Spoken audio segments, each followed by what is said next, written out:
Oi, oi, oi. Querido. Tudo Tudo bem? bem e você? Gente, Tudo deixa eu só certo, Felipe. falar um pouco de Carlos aqui, né? O Carlos foi meu aluno há um tempo atrás, hoje é meu colega.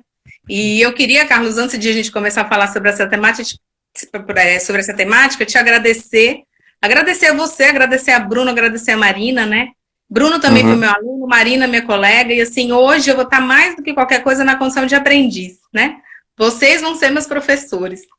É assim, Ah, que não que não honra. tivessem sido, né? Eu sempre acho que a Uhum. docência, a educação é um processo de troca. A gente oferece um tipo de conhecimento para os alunos e os alunos oferecem vários outros tipos de conhecimento para a gente que é professor. Então, assim, eu sempre aprendi com você sabe disso, né? A gente sempre teve um diálogo em sala, eu, você, Bruno, a Kézia, uma galera que está aí, mas Uhum. na live, mas hoje, mais do que tudo, aí você que vai me ensinar esses conteúdos eu vou debater com você, com a Marina e com o Bruno. Tá? Então, pode introduzir o tema, se quiser falar um pouco de quem é você para o pessoal, fica à vontade. Certo. Bom, é uma honra, né? Muito grande para mim estar com você aqui.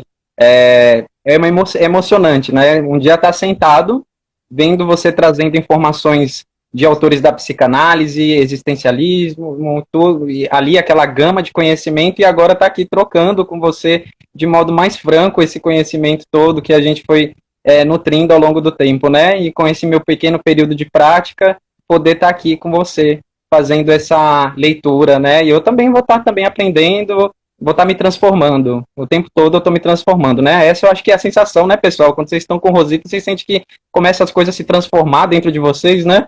Não é isso que vocês sentem? Oh, Eu sinto Deus isso. do céu. Vocês não vão fazer chorar aqui, né? Tudo bem que eu já chorei muitas vezes vendo filme com vocês, mas em sala de aula, mas hoje eu não vou chorar. Ai, Então, né? obrigada, Ainda querido. mais esses alunos Olha quem tá calorosos aí, ali da Lucas. Unime, né? Ô, Sim, Lucas, meu Lucas amigo, tá aí. né? Então Certo. tá, eu tô aqui, né, eu e Bruno representando essa gama. Então, eu tô como psicólogo clínico, né, tô atendendo online, estava há pouco tempo também como preceptor de uma faculdade particular aqui, né, só que teve essa pausa da pandemia, então estava como preceptor em clínica também, né, espero voltar depois dessa, que a gente estiver numa situação mais estável, né, e também atuo na PABB, né, que é junto às crianças com deficiência e os familiares, né, como psicólogo clínico lá também. Né? Então a clínica tem sido tudo para mim, né? E nesse momento de sair da faculdade, de prática, né? Eu vou falar um pouco sobre o tema, né? O tema é comunicação e comunicação não violenta. É muito difícil para a gente entender, muitas vezes, que nós repetimos padrões defensivos de uma linguagem um pouco arcaica. Essa linguagem que a gente usa para descrever o mundo, ela é um pouco antiga. Ela não pega essas pequenas nuances na mudança, dos comportamentos das pessoas, ela não está focada no potencial de mudança de cada um, ela é uma linguagem mais pautada a generalizações estáticas, a rotular, e esse tipo de padrão distancia a gente, em vez de aproximar. E é sobre isso, mais ou menos, que eu vou tentar aprender aqui, quero contribuir com vocês. E vai conseguir. Uhum. Eu vou introduzir aqui falando sobre mudar o foco da comunicação.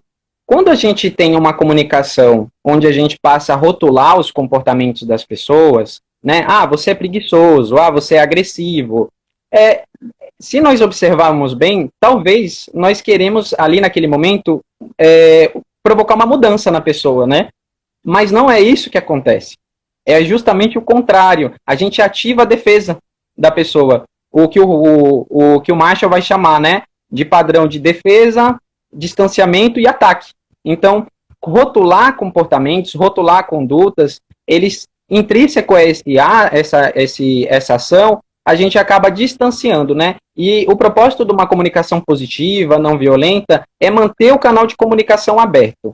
E aí eu vou, aos poucos, falando, né, como manter esse canal de comunicação aberto, né, dentro das suas limitações e de cada contexto, né, porque isso é muito importante. Tem um momento que eles vão falar assim, é importante você expressar sentimentos para que você tenha mais possibilidade de ter as suas necessidades atendidas. A primeira linguagem que nós temos são os nossos sentimentos, elas são as linguagens mais reflexas no nosso corpo, né? Elas nos enchem a maior parte do tempo. mas saber descrever os nossos sentimentos, saber falar sobre aquilo que está debaixo da nossa pele, é muitas vezes uma construção dentro de uma psicoterapia, né? Porque poucos são os contextos onde a pessoa tem a possibilidade de falar o que ela sente e aprender a nomear o que ela sente. E aí, no processo psicoterápico, a gente vai ganhando uma dimensão maior sobre esse mundo que está acontecendo embaixo da gente, esse mundo de sentimentos e essa comunicação mais direta, né, e franca sobre as nossas necessidades. E também a gente pode... Diga. Deixa eu só interromper só um pouquinho, se você me permitir, para lembrar, a gente não vai fazer o foco aqui da live, não vai ser esse, em outro momento a gente pode discutir isso, mas lembrar que esse aprendizado de nomear os nossos sentimentos, primeiro identificar, e depois tentar fazer o esforço de nomear e dar um enquadre, né, que às vezes o nosso dicionário nem dá conta, porque é importante, né, você vai falar disso ainda, não sei, se eu estou atropelando. Mas... Não, tá tranquilo. O dicionário, ele trabalha com a ideia de rotulação. A gente precisa criar uma linguagem para a gente se comunicar no idioma e para a gente tornar a nossa vida funcional. Só que quando a gente trata de sentimentos e algumas situações mais complexas, as palavras que existem no dicionário não dão conta disso. Porque às vezes a gente está sentindo tudo ao mesmo tempo e um vazio, um nada, né? A gente não sabe muito bem o que a gente está sentindo. E aí nos é exigido nomear aquilo. Por isso que eu acho que a expressão da arte, né? A arte é tão importante, a expressão da sensibilidade, que às vezes eu não consigo dizer, mas eu consigo, sabe, uma situação que me trouxeram uma vez de uma terapeuta que estava atendendo uma bailarina, e a bailarina falou, eu não consigo dizer. E a terapeuta disse, então dance. E ela dançou na frente da terapeuta para tentar passar o que ela estava sentindo naquele momento. Né? Então, no final das contas, o que eu queria chamar a atenção? Que para quem está aí na live, quiser aprofundar depois, entender que esse processo de nomear sentimentos tem atravessamento de gênero. Uma menininha, quando é pequena e está chorando, os pais às vezes vão se aproximar e dizer, né? O que foi, filha? É dor, é saudade, é medo, é tristeza? O que é? Um menininho, ele toma um tapa na cabeça e diz, homem não chora. Não chora, isso não é esperado para você que é homem. E aí a gente vai entrar numa outra discussão que pode gerar uma live posterior para a gente falar de masculinidade. Mas pode continuar, você estava continuando para a gente não interromper o fluxo. É verdade. Eu fico muito surpreendido, né? Porque quando você fala que, às vezes, a expressão de sentimentos e nomeação nem sempre está no campo do comportamento verbal vocal, né? Ou escrito, ele também traz, né? Que muitas vezes os passos da comunicação não violenta podem ser dados sem nenhuma palavra, né? A expressão de um olhar, a expressão das mãos, quando elas se colam, né? O levantar das sobrancelhas. Isso pode dizer muita coisa a alguém que está ali conectado com a gente naquele momento, né? Não precisa dizer nada, mas dizer assim, né? Sim, exatamente, né?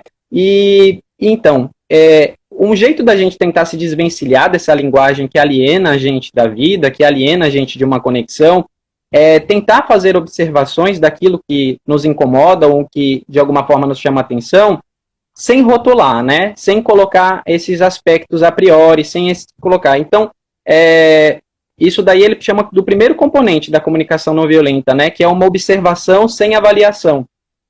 Essa observação sem avaliação, ela tenta respeitar ao máximo, sendo o que é possível ser feito, né? De observar os eventos e os comportamentos e os contextos nos momentos que ele vem ocorrendo, né? Veja que é totalmente diferente eu falar você é preguiçoso, de eu falar para uma pessoa, eu observei que você dormiu boa parte do tempo, né, cerca de 3 horas entre o almoço e a janta, né, e existe uma diferença muito grande, né, no primeiro, você é preguiçoso, que vem o julgamento moralizador, já gera um distanciamento, no segundo, você já está começando a falar ali sobre eventos, sobre comportamentos, sobre ações, né? Ele tenta manter essa linguagem resguardada, né? O Wendell Johnson, que é um rapaz, um semanticista, ele fala para a gente tentar se desvencilhar dessa linguagem arcaica no sentido de que ela sempre procura estabilidades, regularidades, constâncias, e a gente fica a tentar observar mais o processo gradativo de cada pessoa. Quando a gente olha para o processo gradativo de cada pessoa, a gente pode até mudar a forma que a gente está se relacionando com a pessoa e passar a enxergar aquilo que a gente não está vendo, né? Um exemplo bem claro, né? Uma mãe pode falar, você, meu filho, você é desleixado, você é preguiçoso, né? Ela está falando isso, ela não está fazendo uma observação. Ela está fazendo um julgamento, uma avaliação, um diagnóstico. Agora, se ela falar, filho, quando eu vejo aquelas duas bolotas de meia ali na frente da televisão, aquelas outras duas bolotas de meia ali, eu me sinto irritada. Ela está dizendo o sentimento dela. Eu me sinto irritada.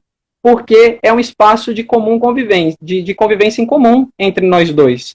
Aí ela dá a necessidade dela e depois ela faz o pedido. Você poderia colocar aí essas meias no cesto ou no banheiro? É totalmente diferente dela já vir com um julgamento moralizador, uma ideia de certo e errado, quando ela faz essa observação, né? Na própria experiência com crianças que eu já tive, se você fala, nossa, você tá chorando, eu estou observando que você está chorando, né? O que aconteceu com você que está provocando as suas lágrimas agora? Você consegue dizer? Aí ela às vezes desenha, às vezes ela fala. Então, é uma observação, é totalmente diferente de você falar, nossa, você está triste, já aponta o dedo, né? Já diz, você já infere. Então, essa observação, ele diz que é muito importante a gente estar sempre como critério primário, né, numa comunicação, né? Você pode falar assim, João estava com raiva de mim sem motivo nenhum. Isso é uma observação ou uma avaliação? João estava com raiva de mim sem motivo nenhum. Eu acho que é um julgamento já aí, embutido, é uma avaliação. Exatamente, né? Porque o motivo quem vai dar é João, né? Não está sendo perguntado para João ali. Eu que estou dizendo, João, você não tem motivo para estar com raiva de mim. Mas sou eu que estou dizendo, né? Exatamente. E nesse mesmo contexto, a pessoa fala, João está com raiva de mim, né? E aí o Marshall, ele coloca, o contexto e a situação era, o João tinha conversado comigo sobre as contas que não deu para ele pagar, e depois ele esmurrou a mesa. Essa foi a observação, né? Né? Quando ele esmurrou as mesas, o meu sentimento pode ser vários, né, naquele momento, né? Eu posso ter ficado apreensivo se de alguma forma aquilo também estava relacionado ao que eu falei, e aí que entra a questão da comunicação não violenta, né? Essa foi a parte da observação. O Rolomei, ele falava, né, que um adulto maduro consegue descrever os seus sentimentos nas mais diferentes nuances, né? O que é bem, bem complexo. Sim, e assim, eu às vezes fico até me perguntando, viu, Carlos, se um adulto maduro consegue, né? Porque assim, a gente vai crescendo num mundo que é esse mesmo mundo aí que você falou, do ponto de vista de manter práticas tradicionais de comunicação vigentes até hoje, né? Então, assim, as coisas vão mudando, as comunicações, as formas de comunicação vão mudando, mas a gente mantém alguns padrões muito, muito arraigados, né? Que são padrões que, de uma certa forma, a gente poderia ter hoje condição instrumental para melhorar, né? Para se questionar, porque eu sempre penso assim, né? Uma coisa que eu observo muitas pessoas falarem, né? Fulano me chamou de egoísta.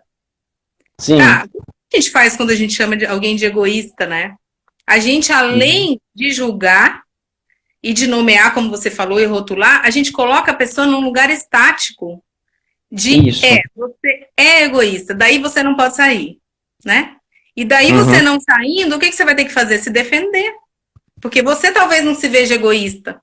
É diferente de dizer, aquilo que você fez, essa atitude, nesse momento eu sinto ela assim, assim, assim, assado. Né? Assim, eu estou fazendo uma avaliação, digamos, né, da atitude que a pessoa tem, o que aquilo produziu em mim. Eu discrimino isso melhor e não digo para o outro que ele é aquilo. A gente não sabe o que a gente é, né, gente? No fim das contas, alguém aí tem uma certeza absoluta do que nós somos, para a gente poder dizer que o outro é aquilo e colocar aquele outro num lugar estático, do qual ele não tem nenhuma possibilidade de transitar para alguma coisa melhor, ou que não vem acompanhado de uma fala do tipo, eu acredito que você pode fazer diferente, eu posso te ajudar nisso, né? Eu posso, de repente, a gente tentar juntos, em toda dificuldade de exercitar isso que existe, a gente pelo menos se predispor a ajudar um ao outro e tentar criar uma forma de comunicação diferente, mas que nos conecte mais, essa é a grande questão, né? Que essa comunicação nos permita estar conectados, mesmo que em alguns momentos a gente vá se exceder, na raiva, na frustração, na chateação, mas que a gente continue conectado, se comunicando, porque dialogar não significa concordância, né? O diálogo, ele implica em cada um comunicar aquilo que está sentindo, percebendo e vivendo no momento e aceitar que o outro faça a mesma coisa. Porque, gente, veja bem, tem um livro que eu li há muito tempo atrás, eu acho que o nome dele era O Laço e o Nó. Eu não me lembro, vocês podem botar no Google aí, O Laço e o Nó, eu acho que era do Giovannetti. Era de um cara da psicologia hospitalar, que publicou um livro meio diferente do que ele vinha publicando na época. Eu esqueci o nome dele agora, mas o nome é O Laço e o Nó. E nesse livro, ele dizia o seguinte, às vezes a gente está conversando com alguém e discutindo, e a gente vira um nó ali, os dois, porque ninguém se ouve. As pessoas só estão se atacando. Sabe aquela coisa da briga, assim, de um fala, o outro está aqui enlouquecido, esperando só a hora de poder falar também, mas não ouviu nada. Não respirou na frustração, não ouviu nada. Aí na hora que o outro termina de falar, e aí, é minha vez? Terminou? Agora é minha vez, agora você vai ouvir. E aí fala. Quer dizer, é um diálogo de surdos, em que todo mundo fala, mas ninguém se ouve, ninguém reflete sobre o que está sendo dito, ninguém para refletir sobre isso, porque não está nem respirando, porque respirar faz com que a gente oxigene melhor as nossas ideias, né? De pensar assim, eu vou respirar, está sendo horrível ouvir isso, eu não acho que está sendo justo, pensando, né? Mas assim, eu tenho que respirar e processar o que está vindo do lado de lá. Eu tenho que, de repente, fazer um exercício, um esforço empático, né? Que alguém vai mencionar isso em algum momento, de pensar que a percepção da outra pessoa é da outra pessoa, não é a minha e não deve ser a minha necessariamente, né? Uhum. Exatamente, né? Se desprender dessas interpretações é muito difícil, né? Porque é um padrão ensinado culturalmente. Nós temos ele chama de defesas automáticas. Eu tentei, ao longo do tempo, ir compartilhando com algumas pessoas esses exercícios, né, de comunicação não violenta. E as pessoas disseram assim que é muito difícil fazer porque parece que você está deixando de ser você mesmo. Na realidade, é que você está se desvinculando de um padrão automático de resposta. A gente é muito ensinado a se defender e atacar, né? Nós somos de uma cultura, de uma linguagem bélica, né, como a gente estava conversando anteriormente. Se você vê os desenhos infantis, assim, boa parte deles, não todos, mas boa parte deles, o grande ápice do desenho é o espancamento do vilão. Mas ninguém cria um desenho, mais ou menos na mesma temática, que explica quais seriam as necessidades que poderiam deixar de fazer o vilão ser o vilão, né? E que ele pudesse expressar essas necessidades, né? Então tem esse ponto também. Uma sociedade punitiva, né? Sim, é uma sociedade punitiva, uma sociedade coercitiva, né? O Sigmund falava muito disso, né? Sobre sociedade coercitiva, né? O uso da força, ele não é um uso da força para proteção, é um uso da força para machucar mesmo, pelo prazer da agressão ali naquele momento. Porque o uso da força para proteção, ele está respaldado em outro lugar, né? Uhum. Quando uma mãe usa a força para não deixar o filho dela pequeno atravessar a rua, ela o faz com força, com veemência, para protegê-lo. Mas quando você passa a agredir e continuar agredindo uma pessoa que já está ali rendida, é o uso da força por punição, por puro maniqueísmo mesmo, de você errado e você tem que sofrer. E isso é um ponto desumanizador, né?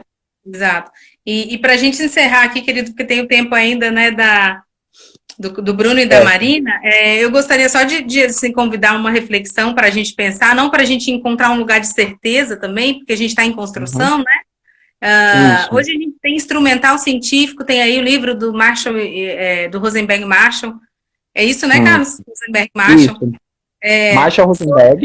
Marshall Rosenberg, sobre comunicação não violenta, mas é importante, penso eu também, que a gente entenda que a gente está num processo. A gente está desenvolvendo teorias há poucos anos acerca disso, habilidades sociais já tem algum tempo que se fala de habilidades sociais, né? Mas não tem tantos anos. A própria psicologia é uma ciência recente, nova. Exato. Então, isso implica em a gente também acolher quando a gente não consegue fazer isso, né? Porque, assim, se culpar e acrescentar um sofrimento por pensar assim, poxa, eu li o livro inteiro, eu tenho esse conhecimento, eu faço minha terapia, mas eu continuo ainda fazendo uso de uma comunicação violenta com as pessoas, então eu não consigo ainda, tá? Acolhe, respira nisso, Reflete sobre, porque também a gente se culpar e entrar num processo de expiação de si mesmo e ficar também se punindo é complicado. A gente cria um novo problema, né? Então, eu penso que é importante a gente ir com calma e pensar assim, e se permitir doses homeopáticas de exercício. Eu vi várias pessoas escrevendo aqui, como é difícil exercitar. Então, a ideia é essa mesmo, né? Assim, é difícil e é exercício. Se é exercício, é processual. Eu gosto muito de usar essa metáfora da homeopatia para o processo psicoterápico, que é a ideia que o Hipócrates tinha, que é a premissa da homeopatia e a premissa da vacinação. Que ele diz assim, aquilo que te fere é o que te cura. Ou seja, é o contato com a milionésima parte daquilo que te mataria que vai te curar. Esse contato, ele tem que ser processual, cada um no seu tempo, na medida em que consegue, buscando fazer terapia para refletir sobre, que a terapia é um processo muito genuíno de descoberta, de autodescoberta, de heterodescoberta, descoberta de si, descoberta do outro, para que a gente possa ir exercitando isso de uma forma menos culpabilizante, sem se culpar, mas sim se responsabilizando. Existe uma diferença de culpa e responsabilidade, né? Diga. Muito grande. Não, e o Macho, ele fala, a primeira comunicação não violenta que você tem que fazer é com você mesmo, né? Você tem que começar a descrever os seus sentimentos, seus pensamentos para você. Você tem que começar a se acolher, né? Não serão todas as nossas necessidades que serão atendidas. As que não são atendidas são justamente aquelas que nós vamos ser responsáveis por atendê-las de alguma maneira, né? Sensacional. É isso que eu vou colocar. Tá bom? Então, eu Diga.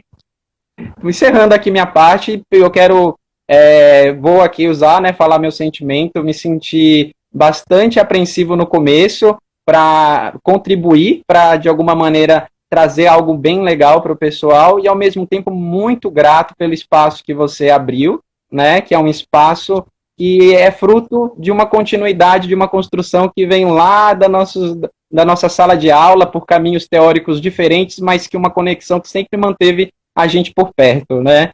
E essa conexão que manteve a gente por perto está aqui de novo, colocando a gente frente a frente, né? Apesar de tão longe, né? Com o sotaque de gaúcho e tudo agora. Tá meu sotaque é híbrido, meu sotaque é uma bagunça, e querido, assim, eu também digo dos meus sentimentos, né? É uma alegria enorme a gente poder estar junto hoje, agora como colegas, e uma conexão que já vem de alguns anos, e uma conexão que eu sempre incentivei, né? Porque você que foi meu aluno sabe quanto eu dizia, assim, as abordagens teóricas na psicologia, elas não devem servir para nos separar, e sim para nos unir, para fazer com que a gente dialogue, para fazer... A gente sempre conseguiu tanto isso em sala de aula. Você sempre gostou de uma abordagem, eu falava de outra, mas eu gosto muito de todas, eu acho todas muito, muito, muito importantes, com contribuições importantes. O que eu penso é que cada um vai escolher a abordagem conforme a sua história de vida, sua concepção de si, do outro, do mundo, né? E nada é inválido. Então, eu sempre gostei desse diálogo e para mim é uma alegria que hoje você seja profissional e continue gostando desse diálogo, dessa troca que a gente sempre mantém, né? Via WhatsApp, via Instagram, a gente está sempre trocando nossas ideias sobre psicologia e eu te agradeço muito, viu? Um beijo enorme e até a próxima. Até, Bruno! Oi, querido, tudo bom? Tudo bem, Rô. Tava aqui quase chorando, seu irmão me fazendo chorar aqui, você viu? Eu também. Você também, né? A gente é tudo chorão, gente. Que coisa boa. É muita questão. Ainda mais nesse momento que a gente tá distante. Né? Não importa a questão do estado, a questão da cidade, né? Cada um tá no seu lar. Então, mesmo eu estando na mesma cidade que meu irmão, faz um tempinho que eu não vejo ele. Fisicamente, aproximação fisicamente. Pois é, a gente tá distante fisicamente, mas a gente tá dentro, né? Lembro de Saja, quando Saja... Bruno lindo mesmo, Carlos. eu tava lembrando de Saja quando Saja dizia que estar perto não é estar fisicamente perto, é estar dentro, né? Então, a gente está dentro aí. Você está dentro de Bruno, de Carlos está dentro de você, e eu estou dentro de um monte de gente aí. Meu pai e minha mãe, que eu não vejo há alguns meses fisicamente, né? Estão lá no interior paulista, eu não pude ir para lá, não achei seguro ir para lá, adoraria estar lá. Estou aqui sozinha e não pude ir para lá porque não é seguro nesse momento pegar avião, enfim. Mas estão aí, junto, dentro, mais do que tudo, dentro. Verdade. Querido, fica à vontade, te agradeço muito, como eu agradeci a Carlos, pela gentileza em estar aqui comigo, e da gente continuar essa troca que começou lá na graduação, né? E estou muito feliz com isso. Pode ficar aí, a palavra é tua. Obrigado, Rô. Eu vou estender o que Carlos trouxe, né? Que é assim, é uma honra realmente estar participando dessa live, né? Quando você teve esse convite, na hora até levei assim um susto, né? A gente sempre se comunicava tudo e eu apesar, né, de estar dentro da psicologia, né, falar sobre ela, eu nunca fiz uma live, né? Então eu tô me expondo aqui às contingências. O público é muito acolhedor, isso já, por si só, já deixa você um pouco mais à vontade, né? Já deixa você um pouquinho mais tranquilo. Mas eu sou uma pessoa tímida. O pessoal até fala, não, mas você fala bastante tudo e tal. Eu falei, mas é um esforço que eu estou fazendo em relação a isso. Mas a gente vai treinando e é um prazer enorme. Eu queria até te dizer uma coisa, sabe? Assim, você e Carlos estudavam na mesma turma, né? Sim. Foram meus alunos da mesma turma e assim, eu ia até comparar você com Carlos, me permita. Falar alguma bobagem aqui, me desculpa, mas assim, Carlos era falante, né? Carlos é falante, ele é assim. E você era quietinho. Mas eu fico pensando assim, quantas as vezes que eu te convidei por isso. Porque assim, você ali quietinho, muito observador, muito atento, teu olho dizia muito, né? Teu olhar dizia muito, assim. Então, quando você abria a boca, sabe aquela coisa assim que todo mundo parava para ouvir você falar? Porque você observava muito para poder emitir suas opiniões, né? Não que Carlos não fizesse isso, também, só que a forma dele se expressar é mais expansiva e a tua é mais introspectiva, e a gente fica achando que as pessoas têm que ser muito extrospectivas. Ó. As pessoas precisam ser muito extrovertidas para poderem falar numa live? Não, né? As pessoas precisam ser, penso eu, elas mesmas, com suas formas de ser mais expansivas, mais introspectivas, mais baixinha tom de voz, mais altinho tom de voz, mas elas mesmas, sabe? Essa história de massificar a forma como as pessoas vão falar, ser, existir, isso não é muito legal, né? Então, eu pode ficar muito tranquilo que, assim, eu acolho a sua forma de ser, acho essa forma de ser maravilhosa, e eu tenho certeza que vários colegas seus estão aí na live e também acham isso, e a gente admira muito. Obrigado. Então, né, até dando seguimento, né, nessa parte que Carlos trouxe sobre o Marshall Rosenberg, é algo que eu comecei a mergulhar de cabeça, de fato. Né? Eu tenho minha abordagem teórica, como você sabe, e eu observei que o que ele estava contribuindo ali era além de uma abordagem, né? Sobre o que a gente já conversava dentro da faculdade, né? Dentro da questão dos muros acadêmicos. Ele propõe uma qualidade de vida no aspecto intrapessoal, ou seja, com você mesmo, né? Conosco, no aspecto interpessoal, no social, no acadêmico e no profissional. Né? A nossa linguagem, como muitas pessoas já comentaram aqui de forma extremamente assertiva, é uma linguagem violenta. A nossa cultura é violenta. Então e nesse sentido contrário, é você nadar contra a maré. Mas você percebe os benefícios no próprio dia a dia. Né? Eu vou trazer muito da minha experiência, do que eu estou vivenciando. Então, na minha relação aqui em casa, né, tem uma dinâmica, eu, minha esposa, e vou colocar o elemento do gatinho também. O gatinho ele fica mais no fator de observação, ele não vai ter muita troca de comunicação, não. Mas, por exemplo, a gente... Mas comunica de alguma maneira. Sim.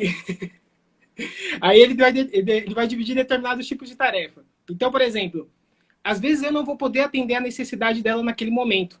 E o que é relevado dentro da nossa cultura? Às vezes você dizer um não abrupto. Porque, por exemplo, eu estou envolvido em uma atividade. E aí ela pede para mim, por exemplo, Bruno, você pode fazer tal coisa para mim? E aí eu vou falar assim, não posso. Então, essa forma de expressão, às vezes, realmente, eu não tenho noção da dimensão daquilo que causa. Mas, a longo prazo, perde-se um clima harmônico e a intenção que cria, a tensão que cria ao redor disso é muito forte. E aí o Marshall Rosenberg ele traz algumas propostas que você primeiro precisa ressignificar essa questão do não. O não, ele pode ser trazido como nesse momento, né, você está impossibilitado de dizer sim. Já é uma coisa para aliviar. Então, a sua resposta significa que quando você, às vezes, não pode atender a necessidade do outro, muita gente, às vezes, fala que, sim, fechou a porta, trancou a porta. Então, a analogia desse não poderia ser diferente. Você pode estar simplesmente só encostando a porta e, em um outro momento, ela pode ser aberta. Então, você pode encarar isso como uma questão de um movimento simpático. Você pode simplesmente trazer a sua necessidade, né, naquele momento que está te impossibilitando de realizar aquilo. Isso já vai ser uma resposta assertiva para o contexto que a gente está convivendo. Então, eu digo que cada coisa que eu vou lendo sobre a comunicação não violenta, eu tento praticar comigo e com as pessoas que estão convivendo comigo. E aí eu tento repassar isso. E da mesma forma, a troca da minha esposa também nesse fator também. E aí eu comecei a observar que, assim, começa a ter situações que você começa a levar com uma certa leveza, você consegue compreender um pouquinho mais os fatos, porque você não fica naquele ponto que até Carlos trouxe, né? Você tira a questão do julgamento, você tira a questão da avaliação, você começa a observar a situação, né? A linguagem é nesse sentido para a gente tentar modificar um pouco, né? Fazer esse exercício contrário. Então, um ponto que eu acho muito interessante, que fez eu me aprofundar cada vez mais, é ver a biografia um pouco do Marshall Rosenberg. Eu gosto de ver um pouco da biografia do autor quando a gente vai lendo um pouco sobre o material dele, porque ele traz a vida dele, né?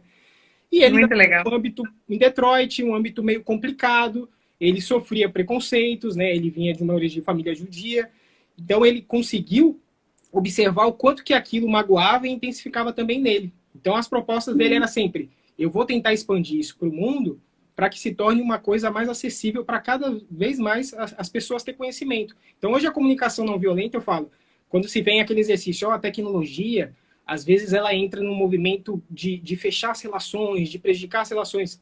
Nesse momento que a gente está vivendo, a gente percebe que ela está funcionando como uma forma de ampliar as relações, né? Se não fosse a tecnologia hoje, né, como que seria essa relação com o outro, né?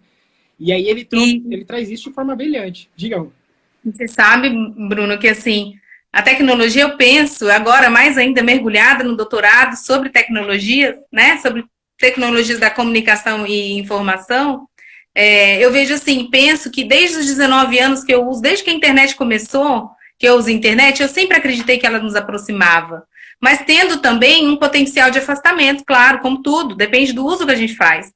E hoje eu penso que a gente está vivendo quase que uma redenção da tecnologia, né? Assim, a forma das pessoas falarem, olha, agora sim, não tem outro jeito, a gente vai ter que olhar para ela como o uso que a gente faz dela e não para ela isolada do nosso uso, né? Então, sempre é o uso que a gente faz. Quando a televisão foi criada, eu não sei dessa história não, eu não nasci nessa época não. Senão daqui a pouco vão falar assim, a mulher tem 100 anos, né? Mas quando a televisão foi criada, ela disse que a literatura conta e as pessoas que viveram isso contam, que todo mundo achava que ia acabar com a família.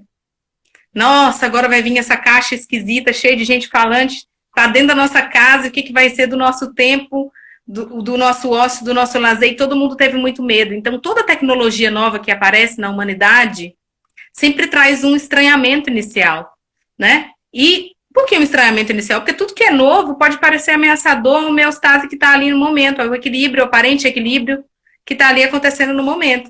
Só que a gente vai precisar lidar e aprender a como usar. A grande questão é essa. Como é que eu vou usar? E agora a gente está tendo que aprender. Inclusive, é bom eu alertar para vocês, psicólogos, e quem está aí já deve estar sentindo isso, o quanto nós, psicólogos, nesse momento, precisamos rever as nossas práticas profissionais sobre o fazer online, né? Não só por pesquisas que já vêm sendo feitas aí há 15 anos, no mínimo, 20, acho, pesquisas em grandes centros de ponta e que vêm mapeando e que autorizaram a resolução do Conselho Federal de Psicologia a gente atender online, né? Então, essa autorização não foi mercadológica, não foi para ganhar mais dinheiro, não foi vil, como algumas pessoas pensam e questionam. Essa autorização foi porque pesquisas foram feitas e viram que a terapia online, ela tem sim aplicabilidade e tem bons resultados. Quer dizer, ela pode ter bons resultados, né? Como a terapia presencial pode ter bons resultados. Então, no final das contas, agora, mesmo com essa praxis aí de pesquisa, a gente está tendo que rever tudo. Até as nossas resoluções, tudo a gente está tendo que repensar. Porque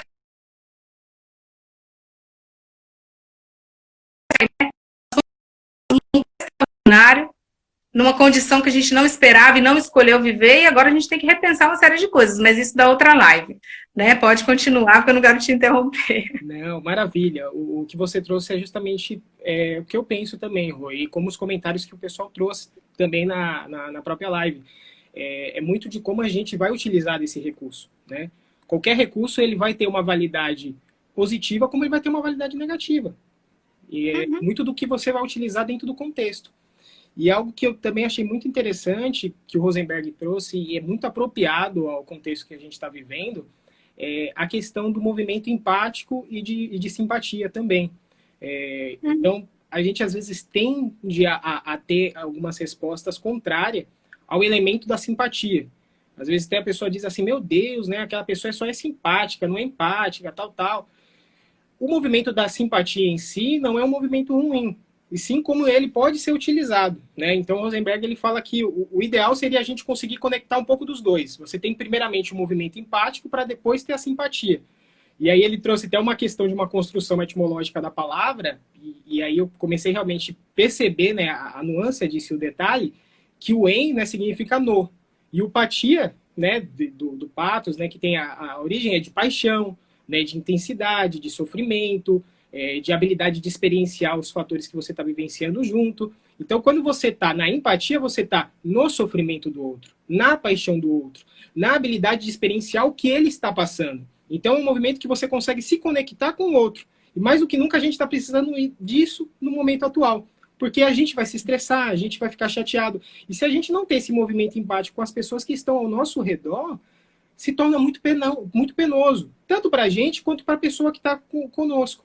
Então, você percebe que é uma linha de sucessão, né? E a simpatia, ela vem por outro lado, para a questão, né, o sim, né, vai significar você tá com ou junto. Então, vem muito no movimento de você trazer os seus paradigmas, os seus valores, e aí você, às vezes, vem naquele movimento de querer encorajar o outro, né, de dizer assim, não, vamos tentar ver para uma outra perspectiva, tal. Mas se você chegar dessa forma, no primeiro momento que a pessoa está numa tensão emocional, a pessoa se sente distante, né? O Rosenberg até traz que, às vezes, os anos de faculdade deu para ele muita compreensão intelectual, que é importante, você tem uma análise nosológica, diagnóstico sobre determinada psicopatologia, enfim. Mas se você vai com essa consciência para conversar com o outro, por exemplo, ó, fulano foi diagnosticado por tal coisa. Então você fica pensando, ele foi diagnosticado por isso. Então por isso ele responde dessa forma. Você não se conecta porque você está numa compreensão intelectual. Agora, se você vai com o outro pensando, e essa analogia dele eu achei perfeita, pense no outro como uma criança recém-nascida. Quando a criança nasce, você tem julgamento para fazer da história dela? Não, ela simplesmente acabou de nascer. Você só olha ali o bebezinho ali na frente. Então, da mesma forma, quando o outro está ali em sofrimento, você vai olhar dele dessa forma. Retornou? Eu não consigo ouvir você, Bruno. Tá todo mundo ouvindo o Bruno ou o problema sou só eu? Pronto, querido, voltamos. Maravilha. Continua. Tranquilo. Sim. Então, né, nesse movimento de você ter a empatia, né, com o outro, né? Então vai ser dessa forma. Você estava falando da questão nosológica que desconecta a pessoa da outra, né? Pronto, beleza. Então, quando você tem essa questão da compreensão intelectual, vai ter esse fator importante, né, de você conseguir se conectar. Se conectar não, você vai conseguir ter fatores da história do indivíduo, né, um aspecto da ontogênese dele, fatores que contribuíram para ele se encontrar com determinada psicopatologia ou o momento que ele está enfrentando. Porém, você se distancia de se conectar com a fala dele, com o sentimento dele, com a necessidade dele. E aí entra a questão do movimento empático, que vai ser muito mais relevante para uma pessoa, de fato, ter vínculo com o outro, né, de ter uma confiança. Então, eu percebi isso nos meus próprios dia a dia, né, na minha própria atuação, na minha forma de se comportar com o outro. Então, quando você fica naquela questão de imaginar, olha, eu vou analisar esses fatores, as coisas que vão acontecer, você não tem como fazer os dois ao mesmo tempo, né? É melhor que você opta ser, pelo menos, primeiramente humano. Como até o Martin Buber, né, que é um filósofo fantástico, ele diz que o maior presente que você pode oferecer a uma outra pessoa é a sua presença. Uhum. O maior presente. Independente do que você possa falar ou analisar sobre aquela situação, ou dicas sobre isso. Se você está presente com ela, ela sente a conexão. Sensacional, sensacional. Querido, infelizmente eu vou ter que encerrar. Fechou com chave de ouro. Muito obrigada, viu? Muito obrigada e que a gente possa ter outros momentos. Beijo enorme. Tchau, tchau. Tudo bom, querida? Tudo bom. Tudo bem? Tudo Seja bem-vinda.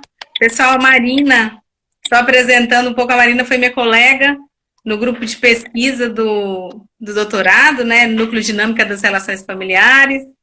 Eu te agradeço muito, querida, você estar aqui, né? Assim, você sempre foi, você sabe disso, você sempre foi aquela doutoranda que estava, hoje já doutora, mas doutoranda que estava sempre à disposição de todo mundo e sempre ensinava para todo mundo. Então, o grupo sempre teve você como uma grande referência, né? A própria professora Adriana Wagner, qualquer coisa que a gente conversava com ela e ela deixava a gente assim ciente, olha, a senior é Marina, precisou de alguma coisa, vai lá. E você sempre teve uma lucidez e uma disponibilidade, uma generosidade muito grande com a gente. Então, te agradeço muito e estou muito feliz que você está aqui hoje, participando com a gente dessa live. Então, fica à vontade.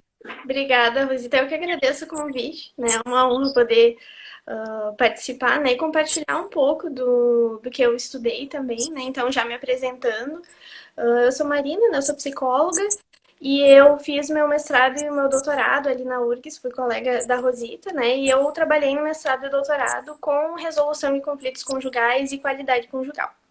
Então, a minha ideia é falar um pouquinho desses dois temas, né? Que tem muito a ver com a comunicação e com o que já estava sendo falado aqui antes.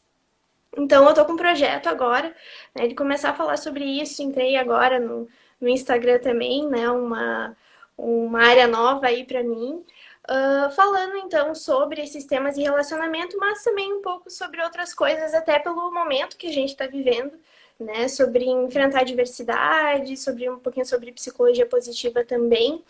E pelo fato de eu acreditar, como vocês estavam falando aí antes, né, dessa questão de que, bom, né, tem uma série de coisas que a gente pode fazer para se relacionar melhor, para se comunicar melhor, mas isso não é fácil, né? Se a gente não tá bem com a gente mesmo, e nem, às vezes não é nem questão de estar bem, mas de poder se olhar, né, de poder se entender um pouquinho, de poder reconhecer aquilo que a gente está sentindo, está pensando e se situar, fica muito difícil de poder realmente ter essa conexão com o outro, poder aplicar essas coisas com as outras pessoas, né? Porque envolve controlar a emoção, envolve perceber o que a gente está sentindo e perceber as emoções da outra pessoa também, né? Então, acho bem importante que a gente possa falar disso, porque eu acredito que não são coisas separadas, né? Uma relação é mais do que as duas pessoas, mas pensando no casal, né, mas outras relações também, mas também não existe relação sem as pessoas, né? Então acho que é importante a gente contemplar tudo nesse sentido.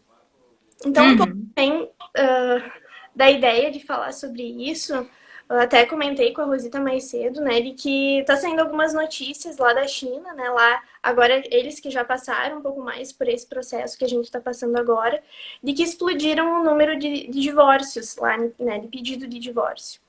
Então, acho que isso diz uma dificuldade que as pessoas estão tendo aqui também, né, de ter que conviver com outra pessoa, né, de dividir o lar e tá aquela pessoa sempre ali, porque uma coisa é o que nós tínhamos até então, né, para quem é casado, para quem mora junto e para outros familiares também, né, qualquer pessoa que more junto, tem gente que divide apartamento com um colega também, vale a mesma coisa, né? Uma coisa é tu poder sair todos os dias e ver outras pessoas, né, extravasar um pouco, trocar de ambiente. E outra coisa é tu tá o dia todo ali, entre aspas, preso, né, com aquela pessoa. E já tá um pouco difícil pela questão emocional de todo mundo, né? Todo mundo fica um pouco mais irritadiço, com medo, né? Cada um vai ter a sua emoção, mas afeta todo mundo. E aí tem que lidar também com essas relações. E aí começa, né? Qualquer mínima coisa do dia a dia passa a ser motivo para conflito, né? Para ter um desentendimento, para talvez ter uma dificuldade maior de conseguir controlar aquela irritação, porque essas coisas vão se acumulando, né? Ao longo desse período aí que as pessoas estão juntas e vai cada vez mais a gente desescalando, né? Porque algumas pessoas dizem, porque quando tem uma relação negativa, a gente se comunica de uma maneira negativa, essa comunicação acaba sendo negativamente recíproca, né? Se eu me comunico negativamente contigo, né? Falo contigo de uma maneira hostil, tu vai me responder com hostilidade também. Mas não é nem só essa reciprocidade, porque a tendência é que se eu sou agressiva contigo, tu vai ser agressiva comigo e eu vou ser cada vez mais agressiva contigo porque eu quero passar, né? A gente quer ganhar a discussão, quer ganhar aquela situação. Então, a tendência é que isso vá não só se perpetuando, mas aumentando cada vez mais a intensidade. E aí começa a ficar difícil, começa a ficar até perigoso, né? Uhum. E você sabe, Marina, que uma coisa que eu fiquei pensando, ai, daqui a pouco a gente já vai acabar a live, a gente tem 4 minutos, né? Eu vou falar rapidinho aqui para não tomar muito do teu tempo. Eu estava discutindo esses dias com uma pessoa, né? Assim, o quanto essa pessoa estava me dando um exemplo que aconteceu com ela sobre a divisão de tarefas domésticas, né? E aí ela disse o seguinte: porque eu estou estudando coisas relacionadas ao feminismo, eu acho muito importante quebra de paradigmas, eu acho que as pessoas precisam dividir tarefas domésticas, e sim, eu também concordo, né? Só que a grande questão é que ela estava indo conversar com uma pessoa para tirar o lixo, dizendo assim: você tem que assumir a sua responsabilidade de tirar o lixo e outras coisas na casa, e você não está fazendo isso. E assim, e aí você está sendo isso, e começou a questão de rotular. E quando a pessoa fez e tirou o lixo, o que ela fez? Ela ficou com raiva e disse assim: ele não está me ajudando, ele está fazendo a obrigação dele. Daí, o que eu fiz essa pessoa pensar, né? Pedir para que ela pensasse em perspectiva de que por que a gente tem que punir? De quando alguém desce com lixo e volta, a gente fala assim, né? Não fez mais do que a sua obrigação. Por que a gente não pode dizer, poxa vida, que bom que você deixou com lixo, eu não ia ter tempo de descer com lixo hoje. Fico tão feliz que você tenha participado, né? A pessoa vai se conectar com a tarefa descer com lixo de outra forma. Porque, gente, essa coisa de, precisa ser elogiado. Sim, nós seres humanos precisamos de aceitação social. É um reforçador primário, é universal. Em todas as culturas do mundo, as pessoas precisam de aceitação social. E elogiar é uma forma de a gente se fazer bem e se conectar, né? Porque, assim, o feminismo ele vem para romper uma série de coisas importantíssimas. Eu não estou desqualificando de forma nenhuma as nossas conquistas e tudo que a gente ainda precisa conquistar. O que eu estou querendo dizer é, não precisa ser violento na relação. Não precisa ser nos desconectando do outro e dizendo só de ironia que o outro fez. Mas tinha que ter feito. Mas já fez tarde. Não, por que não pode ser bom? Ai, que bom que você fez. Porque essa pessoa hoje, o que ela faz? Ela lava a louça. Daqui a pouco ela está tirando teia de aranha do teto. Daqui a pouco ela está querendo pular lá para limpar a chaminé. Mas assim, por quê? Porque é tão bom que eu possa ser valorizado fazendo uma coisa que eu nunca fiz. E de repente agora a pessoa que eu amo, a minha esposa, a minha mãe, o meu pai, estão olhando para mim e falando, olha que legal que você fez isso. É bom, é gostoso, conecta a gente, né? Então, não estou dizendo que é o certo ou o errado, mas para a gente pensar em perspectiva do porquê que você precisa ser sempre querendo brigar, sempre fazendo o outro se conscientizar a partir da violência, do rompimento e não da conexão. Exatamente. Marina, ainda temos um tempinho. Tá. Exatamente, né? Às vezes a gente se sente não é uma forma de julgar, porque a gente tá falando sobre como as pessoas se sentem, mas a gente também se sente assim às vezes, né? De que é como se fosse uma competição, né? E não é uma competição. Eu tô construindo algo para que a outra pessoa possa ficar bem e para que eu possa ficar bem também. E esse teu exemplo acho que toca num ponto bem importante, que é a construção diária, que é o relacionamento. Né? Então, às vezes, as pessoas esperam que tenha grandes coisas que elas possam fazer, né? É aquela super estratégia que vai mudar o meu relacionamento. E não é assim. Na verdade, o que faz diferença são as pequenas coisas diárias, né? Pequenas tentativas de conexão que, às vezes, a gente faz um com o outro e que deixa, às vezes, a outra pessoa tenta fazer essa conexão conosco e a gente ignora ou então responde de uma maneira, né, não muito legal, um pouco mais hostil. Por exemplo, né, coisas simples do dia a dia, do tipo, viu tal coisa que aconteceu? Olha só esse meme no Facebook, que legal. Eu posso responder isso de diversas formas, né? Eu posso não falar nada, eu posso dizer, tá, olha que legal, né? Eu tô validando outra pessoa, eu tô validando que por mais simples que seja aquilo que ela pensa, aquilo que ela sente importa para mim. E eu posso, além disso, né, além de validar, ainda engajar. Nossa, olha que legal, eu também vi esse aqui. Né? E a partir daí, se iniciar uma interação positiva.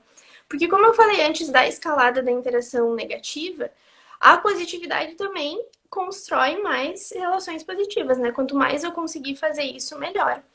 E tem uma série de pesquisas que mostram isso também, né? Que aqueles casais que conseguem ter um relacionamento melhor, que não se divorciam ao longo do tempo, né? Que mesmo depois de muitos anos de relacionamento dizem que são felizes, eles fazem muito mais, né? Quando se tem essa tentativa de alcançar o outro, né, tem um nível muito mais alto de resposta em relação àqueles que acabam se divorciando ou que, né, têm problemas recorrentes. Então, isso é algo bem importante, tão pequeno, né, do dia a dia, mas que principalmente num contexto como a gente está agora, né, parece fácil falando. Mas às vezes, eu já tô irritada porque a pessoa deixou a toalha molhada em cima da cama. Então, me controlei, mas pensei que saco, né? Não fiz nada. Aí a pessoa vai ali e dá, sei lá, fala um pouquinho mais alto, porque, enfim, muitas pessoas estão em home office, né? Então, 28 segundos. Ai, meu Deus. Conclui o raciocínio, dá tempo.